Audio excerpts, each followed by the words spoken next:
Pregame.com.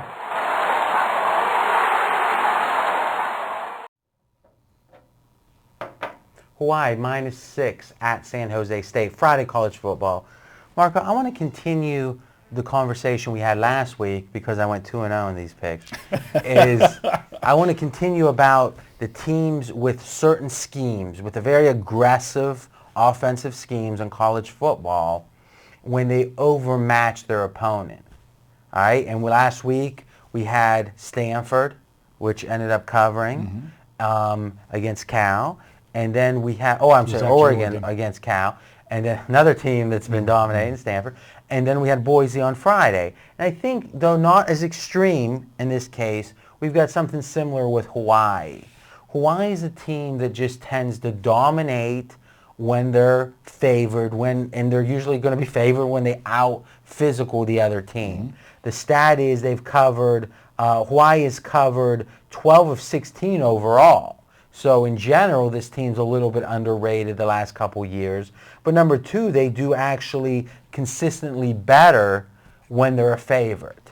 So do you look at this spot as a similar spot in which we've got a high-octane scheme against an overmatched opponent?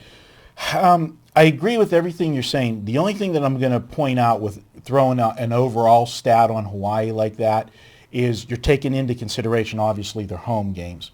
And one of the handicapping trends for years has been these teams that travel to Hawaii. It's such a negative for those teams.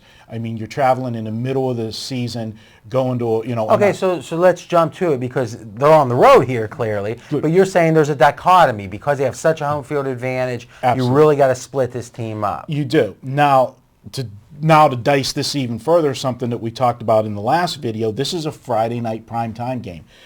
I've been doing this a long time. I can't recall in my memory the last time San Jose State had a home game on national TV. All right, so your first thought to that would be, well, they have a home game on national TV. That means they're going to be super excited. Or could it be that this is a program that no matter what, there's not going to be that much excitement?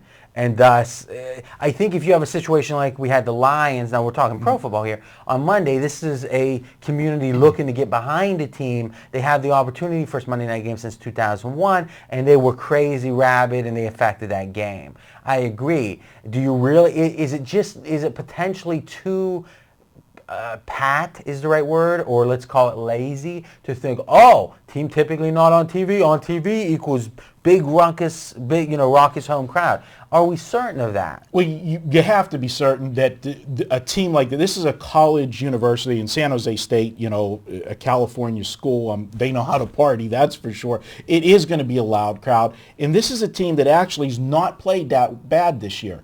They've overachieved against the line. I mean, you always say if a team beats the spread, they're overachieving. I agree. They're 4-2 against the spread. One of the things that you're saying with Hawaii, they are primarily a passing team. That's been their offense. Fortunately for San Jose State, that's not where the weakness is on this team. The weakness for San Jose State is their rush defense. They're giving up 200 yards a game almost on the ground. Right, so, and I love that kind of fundamental handicapping, is that teams weak against the run, Hawaii doesn't run, not as important. So touche on that one, and I'll agree with you there. I'm not going to agree so much. I'm going to and maybe this will be interesting to watch. I think that it is a little lazy to always think home crowd Friday means big excitement. I think there's other factors here. I wonder, and I got to be honest, I certainly don't have like attendance figures for San Jose State. I think it'd be interesting, and maybe you can do this and post it in the forum, it'd be interesting to say, okay, who's the 2 or 3 biggest games that San Jose plays? Let's check the last 2 or 3 years when they played them at home, and let's see what the crowd was. Because to me, I think this will be a big crowd relative to their normal crowd. The question is, what does that mean? So I don't have the answer to that. I'll get some answers on San Jose State about the crowd in that, because I do the Chris Townsend radio show 3 times a week. He's an alum of San Jose State. Well, get some answers and pop it in the forum. A couple other things. San Jose's off back-to-back road games. Hawaii's off the bye. Sometimes that's baked in the line, but especially against a high-octane team like this, like Hawaii, might be a little bit of a fatigue factor. Go ahead. To add to the fatigue factor, they did have last week off. You said back-to-back road games make it one step worse. This is their fourth road game in 5 weeks, jumping back and forth from Hawaii. So travel schedule. Doing pretty good this video. Well, counterpunching.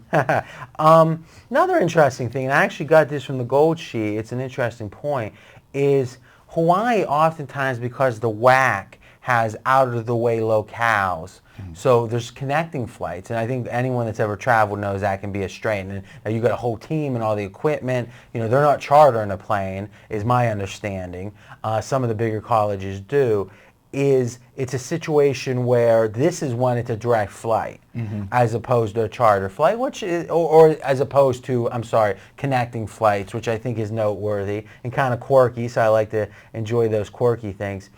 Last thing is, the real mystery to me is Hawaii played UNLV a few weeks ago, and they were laying 17 points, and they lost by 20. I mean, literally, that's a 30.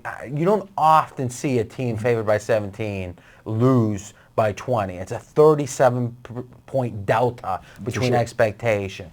I'd really like to understand what happened there, because otherwise they've only lost one game ATS. They've blown out some teams they were favored against. Is it one of those situations where Vegas just screws with a team out late? Who knows what was going on? Because if so, it's easier to dismiss. It's almost ironic that what we just talked about at the beginning, that there's such a distraction going to Hawaii with the islands and that. Now you get these guys off the sun and surf and you put them in Sin City. Maybe it is. And, there were a lot of people that, sharp bettors in town that I had heard that actually had made big wagers on UNLV that week, that really liked them that week. So they must have had some info. Maybe they poisoned the room service. Maybe. One thing I'm going to give you kudos on that you talked about the travel, with the different locales. That's a very sharp point that most people don't look at. That's something that's discussed. We go to this Tuesday meeting, Vegas Runner and myself, that Brian Leonard guys do, and these guys dissect everything. And one of the biggest travel teams, it's hard to get to that locale, and they talk about it when there's games involving them, is Idaho, because there's no airport there. You've got to fly into Spokane, take a bus, for an hour and a half to, it's a very good point, and people, sharp bettors, do factor that in. So now, wasn't there a hamburger place back in Pennsylvania that you had to take a boat out to? No. You must be mistaken with Shady's. All right. Well, listen. I'm gonna stick to my projection here. Official projection: Hawaii 34-24. Typically, I'm leaning to the favor. Typically, I'm looking to play the home dog. I don't think so, but I will say this: I don't think so in this spot. Is that whole rush D, pass D thing something that got by me? So it kind of makes me like this just a little bit less. I'm on the fence right now. I can't give you a blessing one way or the other. All right, guys, continue the conversation in the comment section. Next up, we're going to be talking some NFL action. See you then.